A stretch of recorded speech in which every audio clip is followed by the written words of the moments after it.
खास तौर पे अगर 6th फिंगर है तो जब बायोमेट्रिक हम ले रहे हैं तो हमें खास ध्यान देना है कि वो 6th फिंगर का बायोमेट्रिक पे कोई प्रिंट नहीं आए, राइट। सो वो हमें उन्हें सपोर्ट करना है।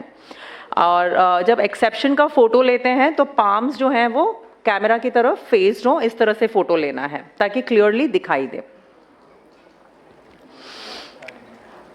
रिजेक्शंस क्यों होते हैं, स्पेशली एक्सेप्शंस के केस में? या तो एक्सेप्शन फोटो गाइडलाइंस के हिसाब से नहीं है, एक्सेप्शन फोटो किसी और का ले लिया है, आधार मेरा है, आधार कीर्ति का है और एक्सेप्शन फोटो प्रीति का ले लिया है, some other person, that will not match. Exception photo इंसान का ही नहीं है, किसी ऑब्जेक्ट का ले लिया है, या फोटो का क्वालिटी खराब है, या फिर एक्सेप्शन फोटो में कोई डिफॉर्मिटी दिखाई नहीं दे रहा।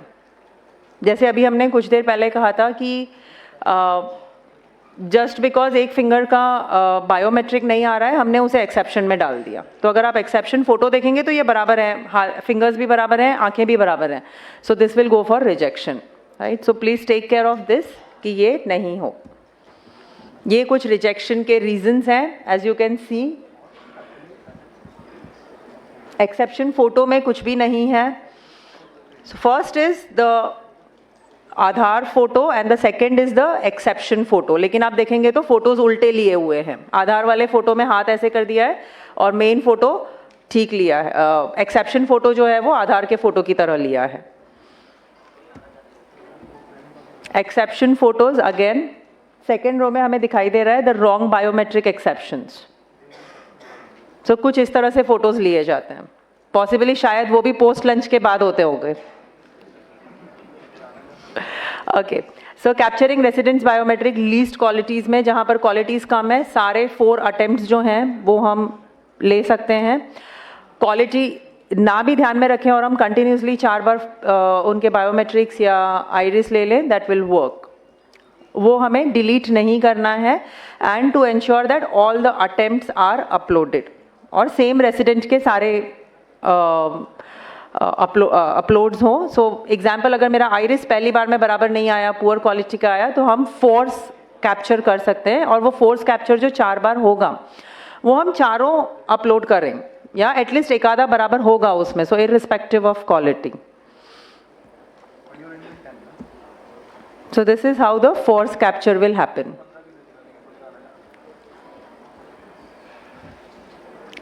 Some do's and don'ts, the basic do's and don'ts, suggestions, जब हम नाम वगैरह देखते हैं तो प्रूफ डॉक्यूमेंट्स के साथ मैच किया जाए। नाम लिखते समय बीच में, सो जनरली हम लिखते हैं M.N. शाह, सो M के बाद डॉट डाल दिया, ऐसे नहीं, पूरा नाम हो, डॉट्स वगैरह का इस्तेमाल ना हो, N.A. नॉट एप्लीकेबल नहीं लिखा हो, and the correct gender to be captured. Age, address should match with the proofs, and fake documents वगैरह हम एक्सेप्ट नहीं करें। स्पेशल कैरेक्टर्स या अनपार्लियामेंट्री लैंग्वेज का इस्तेमाल ना हो।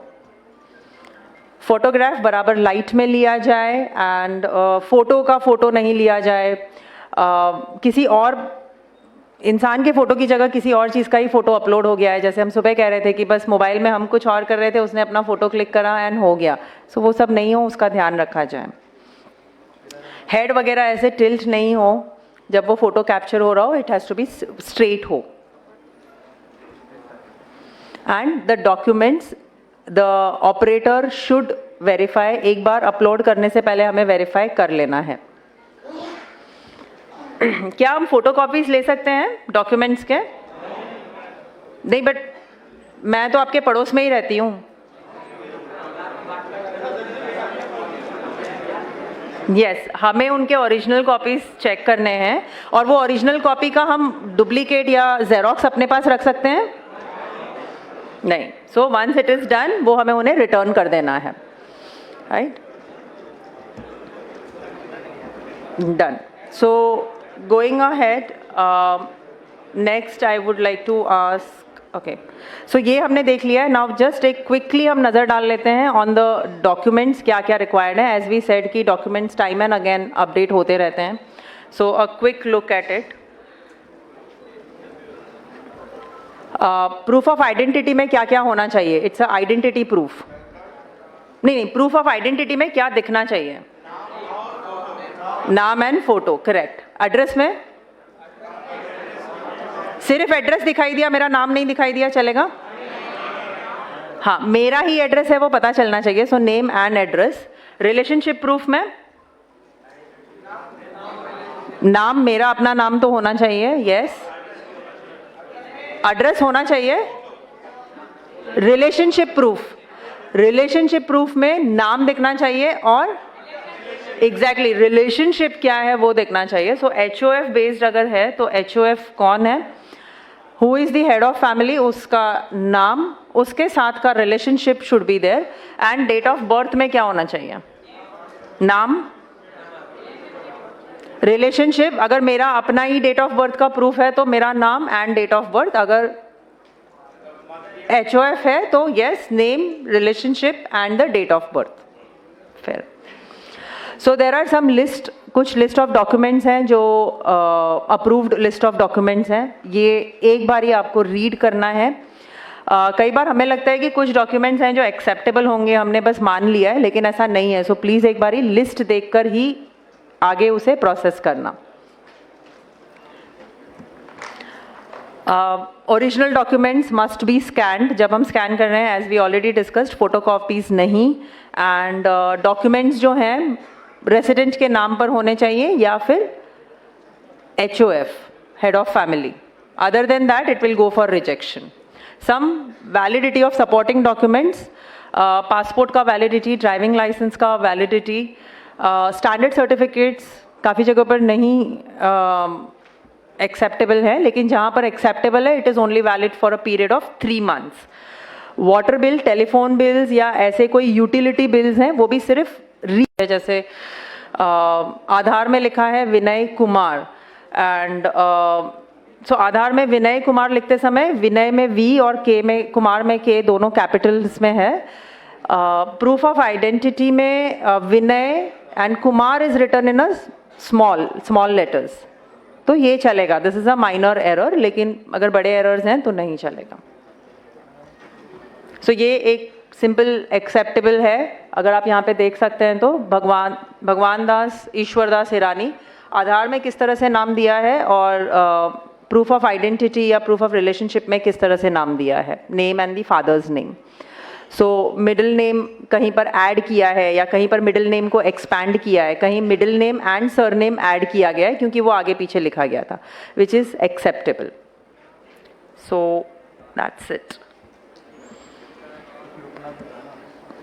Again, gazette notifications for new name is important. That's it. So now we are open for Q&A session. For Q&A session, I will like to invite Ashish. Can we have Ashish here? Yes, we can have a round of applause for Ashish. ये हमें help करेंगे for Q&A session. Q&A session के साथ साथ I think ये जो जहाँ पर हम ज़्यादातर एरर्स करते हैं उसके बारे में भी आशीष हमें बताएंगे in detail about errors, grave errors. Yes Ashish, all to you.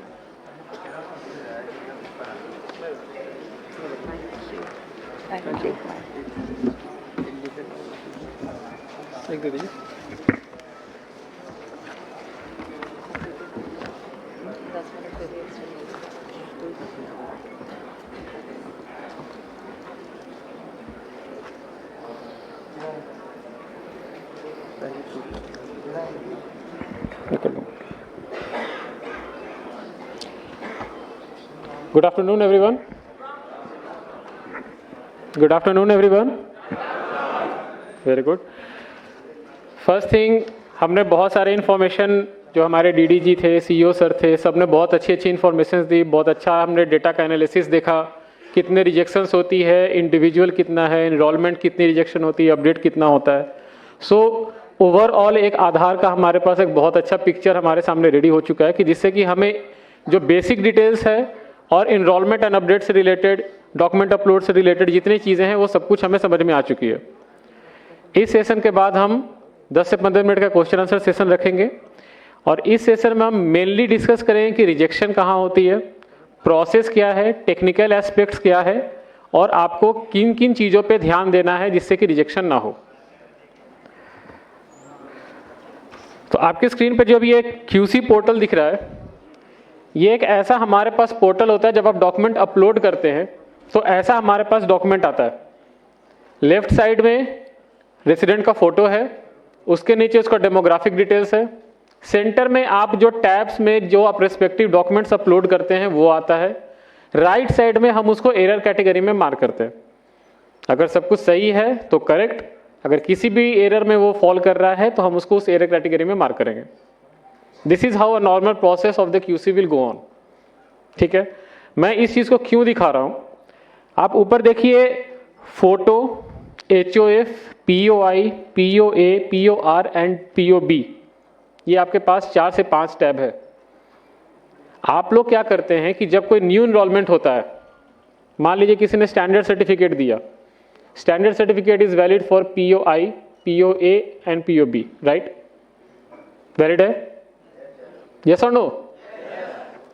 अब आप क्या करते हो कि किसी एक टैब में उस डॉक्यूमेंट को आप अपलोड कर देते हैं, रिमेनिंग टैब को आप छोड़ देते हैं फॉर द न्यू इनरोलमेंट।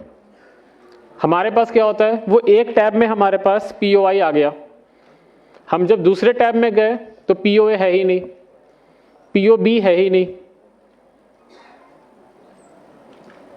हम क्या करें उसको? फिर ultimately we have to reject that packet, हमको उसको अल्टीमेटली रिजेक्ट करना पड़ता है उस इनरोलमेंट को।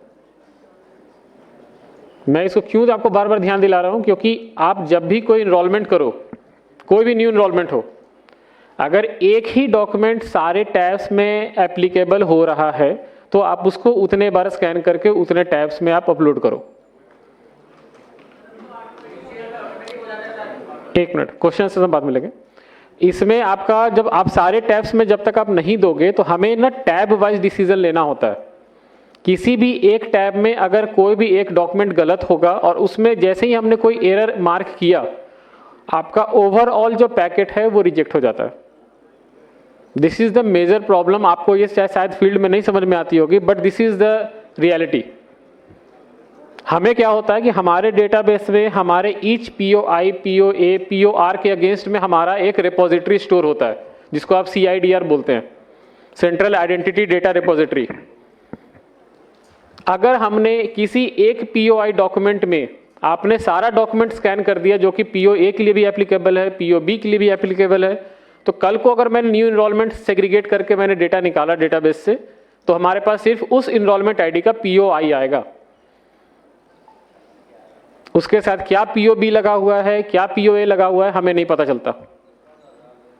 एंड एट द एंड जब आप बोलते हो कि ये रिजेक्शन हो गया या RO हमें रिक्वेस्ट भेजते रिजेक्शन एनालिसिस कीजिए, इसका क्यों रिजेक्ट हुआ, हमारे पास वो डेटा नहीं होता, क्योंकि आपने एक ही टैब में सारे डॉक्यूमेंट लगा दिए। This is a common problem. New enrolment में आप लोग अच्छे से ध्यान देंगे, क्योंकि ऑलमोस्ट 99.6% पॉपुलेशन इंडिया में सबके पास आधार है, और जो न्यू इनरोलमेंट है वो मेजरली 0 to 5 ईयर्स के लिए ही है। अगर अभी भी कोई ग्रेटर देन 18 ईयर्स के पास आधार नहीं है और वो इनरोलमेंट के लिए आ रहे हैं, तो आप उस चीज़ का ध्यान रखेंगे कि उनका एक एक document POI, POA and POB सब कुछ वेरीफाइड होना चाहिए। एक जगह भी अगर आपको सस्पिशियस अगर लग रहा है तो आप उसका इनरोलमेंट नहीं करेंगे, specifically for the new enrolment. कोई लीनियंसी नहीं, कोई लीवरेज नहीं, आप डॉक्यूमेंट लेके आइए तभी हम उसको इनरोल करेंगे, for specifically for the new enrolment. ठीक है, नेक्स्ट ये कुछ ग्रेव एरर्स है जो स्टार्टिंग से कुछ हम लोग डिस्कस कर रहे हैं। DOE 1 क्या होता है, DOE 2 क्या होता है, बायोमेट्रिक एरर्स क्या होते हैं। तो ये कुछ आपके ग्रेव एरर्स हैं जिसके बेसिस पे आपको पेनलाइज किया जाता है और उसके अकॉर्डिंग आपका सस्पेंशन जो भी 10,000 15,000 की पेनल्टी लगती है। ये जो आपके एरर कैटेगरीज हैं, इस एरर कैटेगरी में जब भी आपके कोई पैकेट रिजेक्ट होती है वो उसको ग्रेव एरर माना जाता है। Missing document, photo of photo, age mismatch, फिर आपका चाइल्ड फोटो मिसमैच, ये जितने अनपार्लियामेंट्री लैंग्वेज जो जितने आपको एरर्स दिख रहे हैं ये सारे ग्रेव एरर्स होते हैं। आप चीज़ को पहले समझिए। आपको जब आप फील्ड में इनरोल करते हैं तो आपको लगता है कि नहीं ये चल जाएगा, चल जाएगा, और कल को अगर उसका डेटाबेस मैंने निकाला तो मेरे पास रिकॉर्ड नहीं है,